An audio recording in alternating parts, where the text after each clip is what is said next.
we cover everything going on in the world of innovation, creativity, workforce advancement, entrepreneurial thinking, and enabling the next generation to do good in the world. We're here exploring topics, interesting topics with mentors, students, and innovators shaping the future. So today we have a special guest, our own Sherry Hoskinson from our team. Really happy to have Sherry on today. She has an excellent background in innovation entrepreneurship through academia and through industry. So we're really happy to have her as part of our team. Today, we're going to get to know her a little bit better, and then we're going to talk about innovation and entrepreneurship and some of the differences between them. And then we'll have a little bit of fun too, and we'll bring in some interesting things and some show and tell too later on. So, Sherry, would you like to go first, introduce yourself, and we'll go from there? Well, thank you for having me. It's great to be here. Again, I'm Sherry Hoskinson.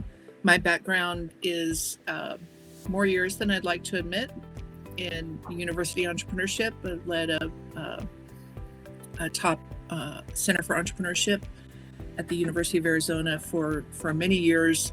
Went on to technology commercialization at the university level, creating commercialization programs to complement the patent and licensing programs there. From there, went on to work in companies in business optimization to help to identify what companies need to really become capital ready, whatever their form of capital is. I have most recently done consulting for universities in the US, Canada, and Mexico around innovation impact. And I'm anxious to talk about the relationship between innovation and entrepreneurship, because while they're very closely tied, they are not the same. I've also served as CEO for a couple of companies, including those focusing on university technology commercialization. Awesome. Awesome. Good to hear. I'm your other co-host. I'm Natalie. I've been with the Innovate-A-thon program for about 3 years. I started as an intern and my role has just grown since then. Now I focus on program outreach and like social media stuff and outreach to students. Hi, everybody. Hi, Natalie. Natalie's the best. Yes, Natalie. Great co-host. Yeah, and I'm Steven Smetzik. I'll give my quick intro again too, because we're going around. My background is engineering, entrepreneurship, innovative new technologies and companies. And yeah, I've been a part of a couple different things in my career. I've been in corporate, done design engineering, and then I've started my own business. I met one of our founders, Jim, early on when I was starting my business. So I've always been in entrepreneurship. I would say I've been more in at least the innovation side and creating and generating things. But I have been a part of businesses, seen them develop, and really that workforce advancement side too. I've always been that side and been a part of groups around workforce advancement, and really happy to be a part of this program as the director and kind of pushing all those aspects kind of forward and the next generation. And so that's me again, and happy again today too to talk about innovation and entrepreneurship, because like you said, they are different. Innovation is kind of that new generation of ideas. Entrepreneurship's that side when you're really looking forward to how are you going to progress to actually making something market ready, feasible, pushing it out into the world that's going to be a sustainable business. And they're very different. I'm an engineer, and I like to say that I'm creative. And so I love living in the innovations, like coming up with new ideas and thinking about things and baselining new creative ways to solve problems. But that's not everything. That's one part of it. And entrepreneurship's really the implementation side. And so Sherry, you have lots of background in that side too, of just the differences, where entrepreneurship comes from. And in our program too, we're very early on in kind of the technology readiness level scale.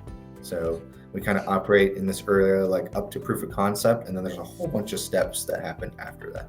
So yeah, curious to get your perspective on just the differences, the progression, and what your viewpoint is. So.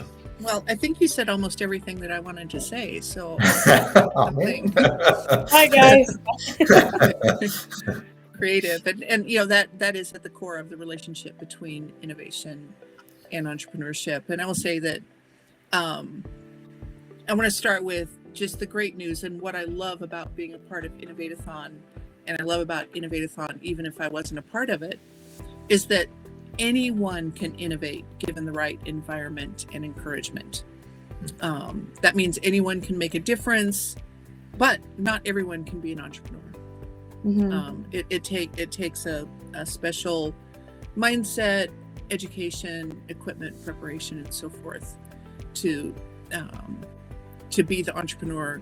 And entrepreneurs are needed to bring those innovations to use, as Stephen said. Innovation occurs without entrepreneurship, but it has no impact without entrepreneurship. So it has to get that lifeline. And as you referred to, Steve, the technology readiness levels. We're on the innovativity, identifying the problem, creating a solution, but unless it goes up the scale and gets individuals and mindsets and resources involved to identify the drivers that will pull that innovation into the market, be able to act on them, bring together the right intellectual, financial resources to make that happen. That's the entrepreneurship side of the scale. Entrepreneurship doesn't exist without innovation. There must be value-added offering to put forth through entrepreneurship. Like they're just married. And I'll use one really clear for those that thinking about this in a different way. If you think about the difference between a Center for Innovation and a Center for Entrepreneurship, they are very different things. They have different areas of focus. They have different resources, different outputs, and they're facilitated in different ways. What I love about Innovate-A-thon, in going back to my first statement, is that anyone can innovate given the right context, is that Innovate-A-thon gives students across a wide range of fields of study and educational development and advancement and so forth, the opportunity to build their confidence and courage to be innovative. To bring new ideas that they might be too cautious to explore or to even say out loud. I've seen so many times in students over the years, and even non-students, that they have great ideas, but it takes a lot of courage to say them out loud, because someone may think, one of the biggest downfalls is, we haven't done it that way. Well, there's a reason we haven't done it that way. And there's a benefit to looking at it in a new way. And I have lots of examples if you want me to go into them. I won't go into all of them about the power.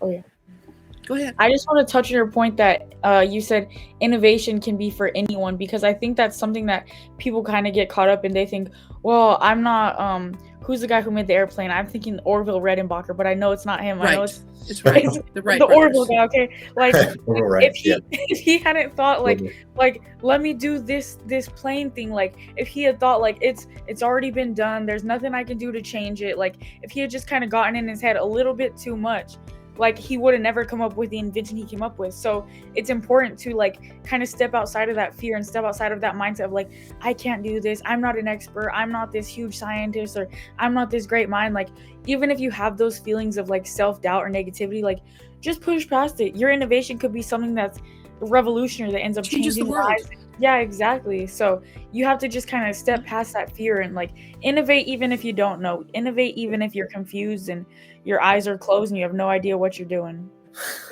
Yeah. Innovate-A-thon is an innovation unto itself. So Orville Wright, that was it. Orville Wright, yeah. I'm thinking of popcorn. Yeah, well, he had a different approach to popcorn as well. Yeah. Whether you're innovating, a different way for a community service, something you work in your neighborhood, a way to make something better, or something that's actually going to change the world on a broad scale. Not being afraid of what may sometimes feel like ridicule for your ideas, and being able to think them through and present them and have confidence in them. And Innovate-A-thon, the program, is an innovation unto itself, right? So students have the opportunities in universities to participate in engineering design courses and entrepreneurship programs that anchor or propose to anchor in innovation, but they're for sort of isolated groups of students. You're in this program at this time, and there's this project, and it can take 6 months or a year. The Innovate-A-thon really looked at how students can benefit from the innovation process and bring their passion to a problem, and do so in this wonderful 3-week sprint. Have a little bit of competition going, but the tools designed by the Innovate-A-thon team and leaders to really put forth ideas and test them. So we're not getting into in-use prototype development as would be found in the later stages of the technology readiness levels, but at least validate their initial assumptions about the innovation they proposed, and it could be technically and economically viable. That boost of confidence, and you look at teams, and they're teams of 3 to 5 people, and they're introverts and extroverts, and they're right brain thinkers and left brain thinkers, which Stephen will talk more about. And just watching people, different fields of study, different age groups, anywhere from undergraduate juniors up to PhD students, this really mirrors the real world environment about how innovation collaboration works. You're going to be put into teams of people that are not the same as you, and there's a good reason for that. You don't need two people that are the same. You need people with different perspectives, and it can be so freeing and really change the mindset of a student participating, that when they go out there into the workforce and into their personal lives, they have that confidence to innovate. Right. Yeah, because that's just in the program too, seeing kind of those engineers kind of get paired with the other personalities and things like that. Knowing myself when I first out, very like engineering mindset, everything ties back to science, and you got to have these things in place. But as soon as you start talking to somebody more with like a marketing like sense, or just a different whole sense of approaching problems, that just opens up that narrow-minded like paths that you can take to just really wide. And without that team dynamic, really the chances of the innovation is less, because you just don't know what you don't know as an individual. You have your experience in your past and your degree program, but as soon as you get a whole different perspective on it, the combination of those two, and kind of like the piggybacking off ideas and all that, that's where that magical part too in the program happens. It's just as soon as you break past your fear of talking about your perspective and your ideas, you share them with others, they hear them and start to understand them, then you can incorporate all of those together. And then that's just, again, the magical part, right? Of just innovation can happen individually, but it's so much more impactful when it happens in a team environment and team dynamic. And yeah, so we've seen that happen, too. There's again and again, and that environment too is conducive for where you want to move toward, because you're going to have a diverse team that's able to implement and do all the later steps. And then wherever you go after the program, whether you want to start your own business or you want to go into a career, all that's going to serve you to be able to share your ideas with other types of personalities and people. And so yeah, just setting you up in so many great ways for things after the program too. So and I think one thing too, like from seeing like where the teams begin in like the very beginning versus the end when they're doing their presentations, like seeing them like interact, like, hello, I'm so and so, nice to meet you. It can be like very, very a little robotic, a little hard, and then by the end they're like, this is our project, this is what we've done, they've come up with. And just seeing them grow, like as a team, as people, as innovators, like as they're coming up with these solutions, and they're getting like more secure and confident in themselves and in their ability to create something like outside of the box of what they normally might be working on in like a typical school project or like a typical work environment. Like I think that's one of my favorite parts, just watching them grow and see what they come up with and can do with their thoughts and stuff. Yeah, and the flip side of having that courage to bring forth your new ideas, another thing I love about Innovate-A-thon is it gives the safe space. So the same as it's giving you the courage and confidence to put forth your ideas, it's helping to expose you to the need for you to respect other people's ideas and contributions, so that when you do go forward into your post-graduation career, you're a far more effective collaborator. And every industry, I don't care what it is, every industry is reliant on innovation, and the gold key to innovation is collaboration. And Innovate-A-thon just does such a terrific job at equipping young students to do that. But then in addition to that, they actually create solutions to real problems that go out and they can create such significant impact across society, environment, and economy that just there's just huge wins all around for the approach that Innovate-A-thon has designed. And the fact they're able to do this in such a short amount of time, like it really blows my mind, because I've done an Innovate-A-thon before, and I was like, wow, were my ideas that good? I'm like, you guys are killing it out here. I'm like, I'm proud of all you guys. And at the end of it, I'm like, I love all you guys. I'm so proud of you. Like they kill it. They go out and they put their all in, and you can really see like the hard work that they're doing when they do it, which I'm proud of every Innovate-A-thon member who's come in. All you guys watching this, I'm proud of you guys. Every day out there for the rest of their lives, their every day will be an Innovate-A-thon of some sort. Yeah, like right.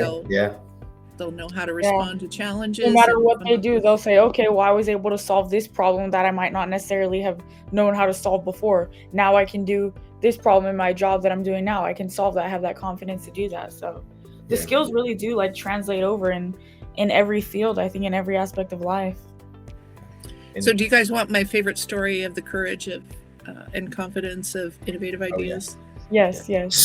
So I have a lot of stories, but one of my favorite ones, and I used this for years with entrepreneurship students before it became more mainstream knowledge. But during World War II, when the Allies were planning the invasion of the invasion of Europe, they really wanted to distract the German forces from their point of entry, which was going to be Normandy. They wanted the German forces to think it was going to be at Calais. And the only way to do that, given the surveillance and reconnaissance capabilities of the day, was to convince the Germans that there was an artillery buildup at Calais. But if they're actually going to launch an invasion, they don't have the artillery to set down at Calais to create that diversion. And so some guy, I assume it's a guy, I'm pretty sure it was a guy, sat down at the table with leaders of the world and the supreme commander of the Allied forces, and they're trying to figure this out, and someone had the courage and all of that with nothing less than the fate of the world at stake, and said, how about inflatable artillery? Like, that took courage to present. That did take courage, because he could have been laughed out of that room. They could have said, what are you thinking, guy? You're demoted to private. They could have said, you're out of here. Take a walk, buddy.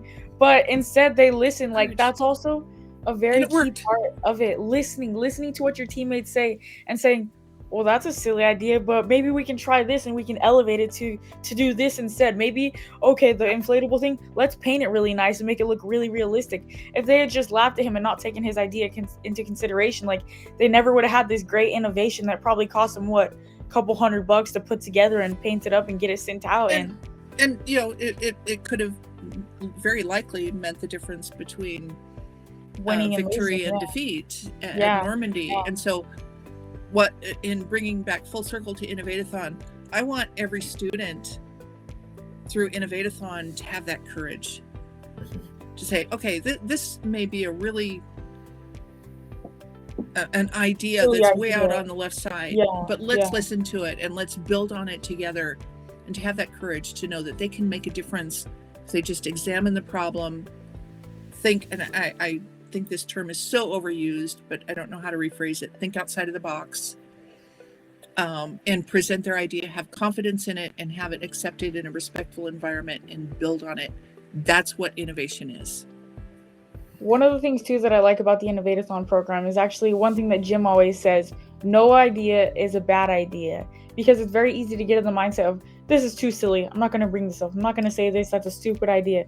But if you just kind of have that mindset of like, all ideas are welcome, like we can use that, we can work with that, we can learn something from that, then you can like achieve results that you might not have thought possible before. Like if the guy who created the inflatable blow up artillery thing, if he thought this is too stupid, they're not going to say yes, they might not have had this great achievement that they had. So you got to get past that mindset sometimes of this is silly and just roll with the silly ideas. Yeah, you never know the impact that it's going to have if you don't say it, right?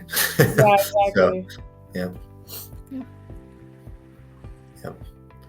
So there have been such great topics coming through the Innovate-A-thon, the above-the-knee prosthetics for developing regions, technically and cost-efficient, advanced recycling. There were such great ideas that came through for advanced recycling and sustainability. One was interesting. The regenerative agriculture coming up. And one of the very coolest things ever, in my opinion, is that we go out to the public, once a quarter and say, okay, nominate topics that you'd like Innovate-A-thon to address. Once we get the nominations, we take the top 4 or 5 and put it out to a national vote, and stakeholders across the country can just help us to decide what the Innovate-A-thon topics are going to be. So we're really reflecting the goals of society and acting on those, and bringing in innovators and industry and organizations all together around topics that are mutually important. Yep. Yeah, and I think that's great too, because it's our program is very open, innovating, and we want to share that with everybody, in the community around us, and give them the opportunity to be innovative and do their own mini Innovate-A-thon in thinking about ideas that could be in the program, and that ideas that we never would have thought of. Yeah, exactly, because there's lots of different perspectives that can come in, and you just never know what topic somebody will bring in that once you look at it, you realize like, wow, that could be a really great topic to dive deeper into. So yeah. Well, another really innovative thing that Innovate-A-thon did was moving to, instead of recruiting university specific, recruiting through handshake and direct application, that students from virtually any university can apply and participate. And the team has done such a great job putting together the technology infrastructure and platforms so that collaboration can occur in a very close and measured one-on-one and team specific, but also open to general discussion platform. So you can have a student from a small liberal arts college on the East Coast with a massive research university in the West, and an ag and mechanical arts land grant institution in the South, like you name it. Students from all of these different perspectives and fields of study coming together, bringing those ideas, accepting ideas, and coming up with great innovation. I haven't seen anything like it, and I've been in this industry for 35 years. So And that's what I think is really cool too, because you're making up such a diverse team. Like you're not just getting a student from U of A and then a student from ASU. Like you're getting all these different students with all these different perspectives. So this student who learned about biology, they might have a different perspective than a student who went to this school in Texas and learned about biology. So they're going to come up with different things in different teams, and they're going to have all these different solutions and different ideas compared to if we just grab them all from one place. Like we're grabbing them from here and here and here. So it's a lot more diverse mix, and it turns out to be like some really great, interesting results, I think. It's fabulous. Yeah. And I think too, the thing I was going to talk through too and bring back in is just those diverse groups and like all of the things that happen, and like even across the university, in an individual university, and then across multiple universities, all of that, and the momentum too. And like students are interested in starting clubs and things just around, because this innovation and the ability to take this kind of model and kind of push it forward. And I think too, it's really inspiring just to see some of the students, and they want to be able to keep doing this ongoing. Like it's almost an innovation mindset, right? That gets created, that it's just, Absolutely. It's always something that you're continually wanting to operate in, and always when you're presented with problems and situations, you're just using this innovation mindset. And yeah, so all those students, I get to interact with some, here locally for the university, for Boise State University, and we're at lots of different universities, but just that interaction too of seeing, they want to take things further. Some of them too, they get to a point where there's other programs that they can go establish teams, they can go do pitch competitions, they can do so many things after our program because they're set up for success. So yeah, that part of it. The beauty of it being a 3-week sprint. Yes. So you don't have to, students, particularly from, so not so much business and marketing fields of study, but areas of hard science and medicine and so forth, they don't have a lot of bandwidth within their schedules to take on a semester-long program that will help them to advance their skills in innovation and or entrepreneurship. And this 3-week sprint, while it doesn't get to the entrepreneurship, it sets up the entrepreneurship phase. They have to start to understand, again, what the drivers are that will pull the innovation into the market. They can do that in a 3-week sprint with not so many hours over the 3 weeks that it's impossible. And some may come on and do another innovation sprint, which we've seen, but they get that taste and they get that experience in and my gosh, they get a scholarship too. And they open up their opportunities to grow their network and have career opportunities. It's just such a bang. And I would say bang for the buck, but there's no cost to the university. There's no cost to the students. The students get scholarships. We're reliant on sponsors and philanthropists and donors, but it's such a worthwhile cause, and it creates so much benefit for everyone. Yep. I would love to do a longitudinal study that students that went through this, where they are in 10 years and 20 years and how they have impacted their industries. Again, one of my areas of specialty is innovation impact. Yep. And I think that the impact will be tremendous. Yep. It's really a win-win-win program if you think about it. Win for the students, win for the sponsors, win for the colleges, win for the world. Win for the industry, win for the world. Yeah. But don't forget us as you're thinking about sponsorships or donations. We are a nonprofit. Yep. Yeah, and I think all this great work, and then bringing in all of the student perspectives, and this great team too, and all that. Like again, the appreciation for making something like this continue to be special, and the innovation that happens through it. Yeah, it's really great. And again too, it's just, I always reflect every time we go through it too, of the experiences that I've had in the past, and if I was a student and I got exposed to this program, like, oh boy, if I had this opportunity. Because I think too, it's just great to see that kind of in yourself and in the students and in the mentorship and all the things that happen. It's great to be able to pour out all of that. And I think too, the one thing we didn't mention is that we talk about it a lot too in previous things, is the fear of failing too, is like that big one. that's part of the fear process in the beginning, and getting to share that through mentorship of just experiences and things. And there was a story, I'm not going to go too long, but just that going out into the world and realizing that, yeah, it's okay to put your ideas out. It's okay to also fail too.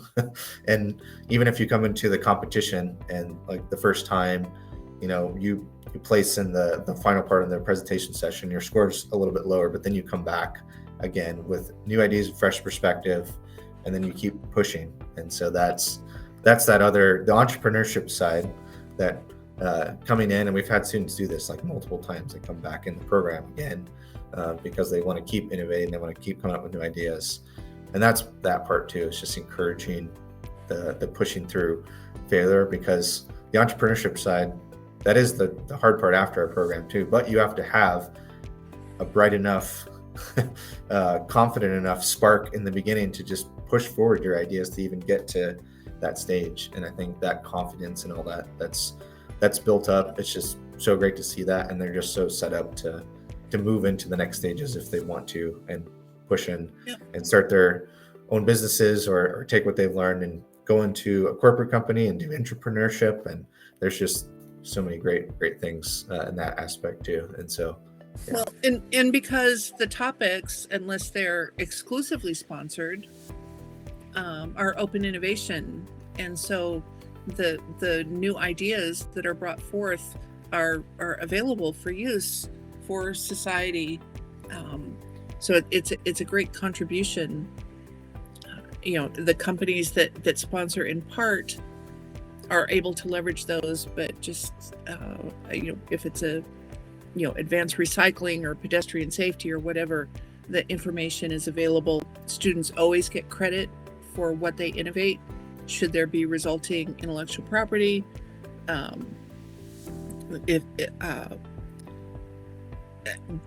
Should there be resulting intellectual property, regardless of ownership, students are recognized as co-inventors and so forth.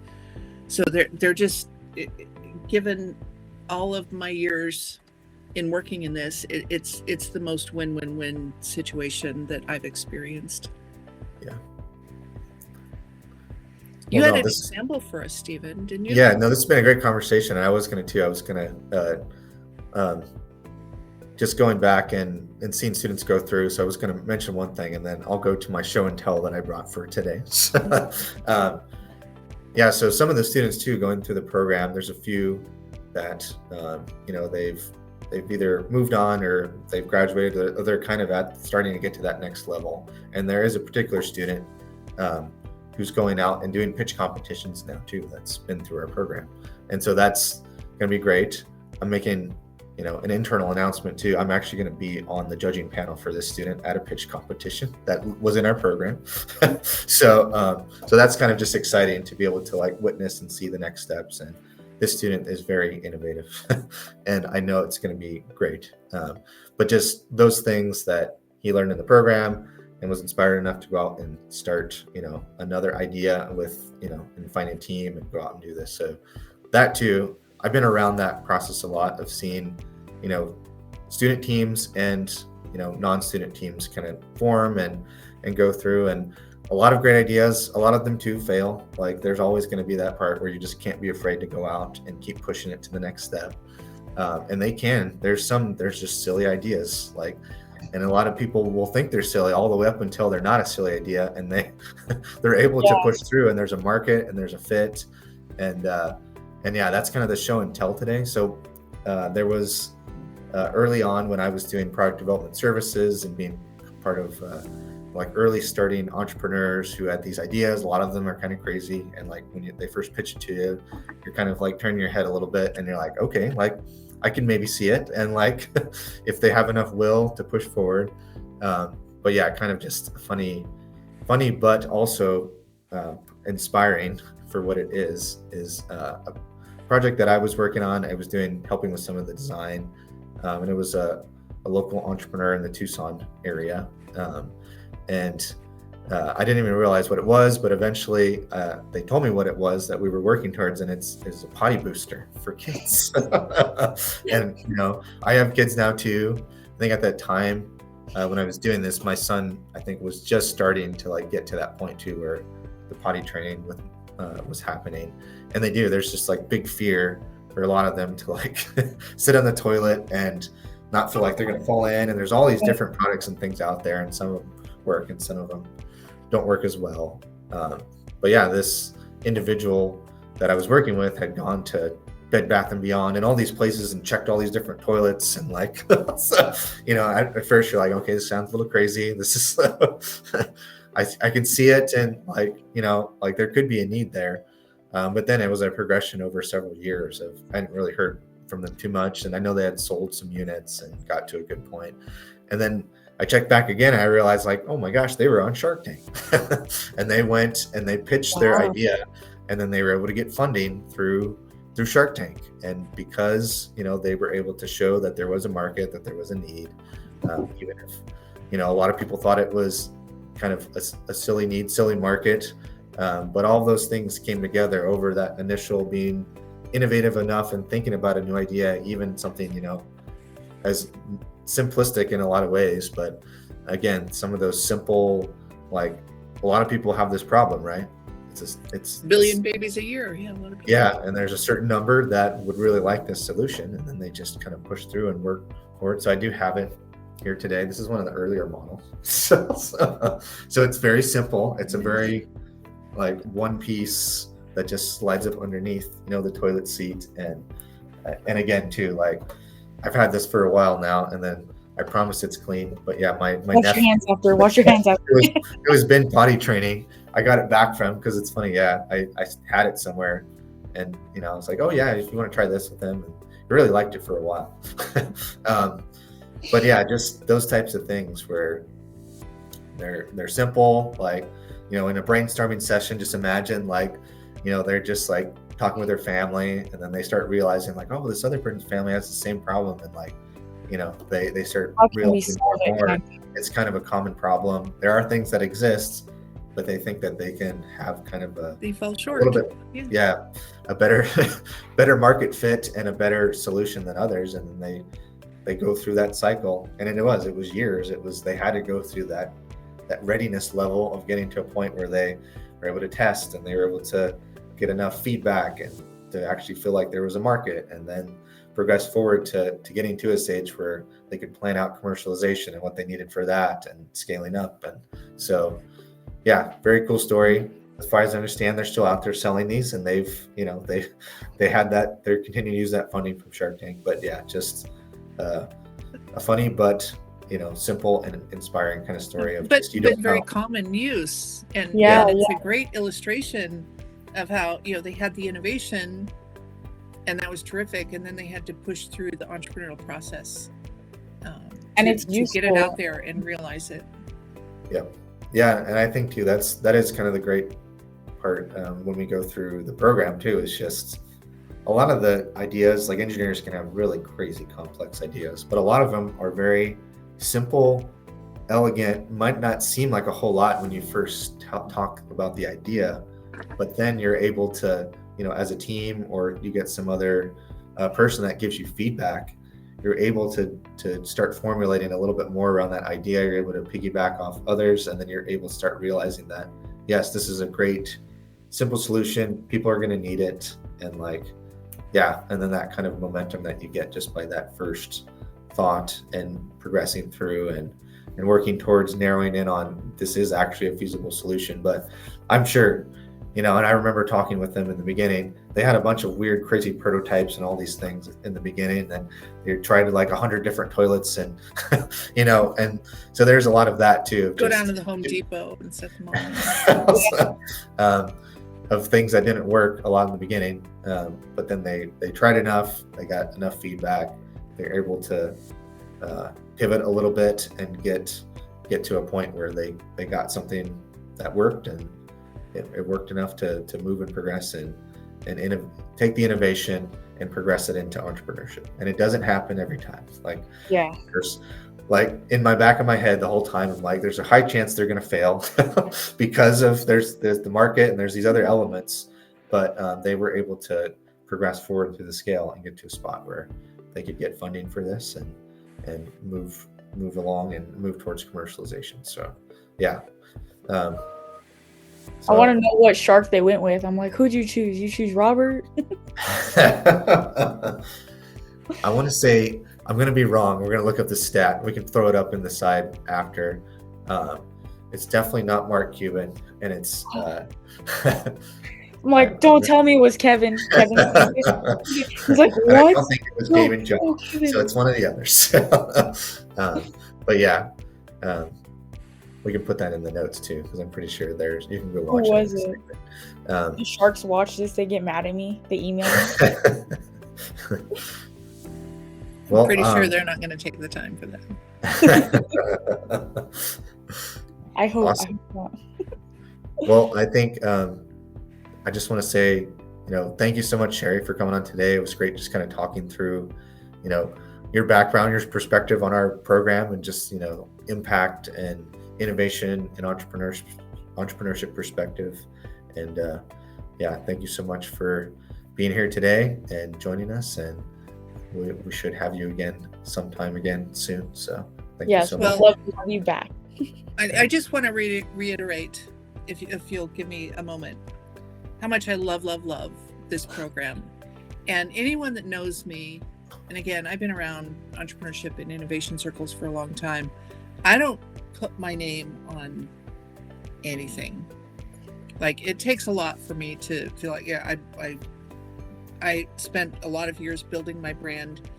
I believe in this. It's solid, it's productive, it's effective, and it helps to advance that innovation workforce and solve problems.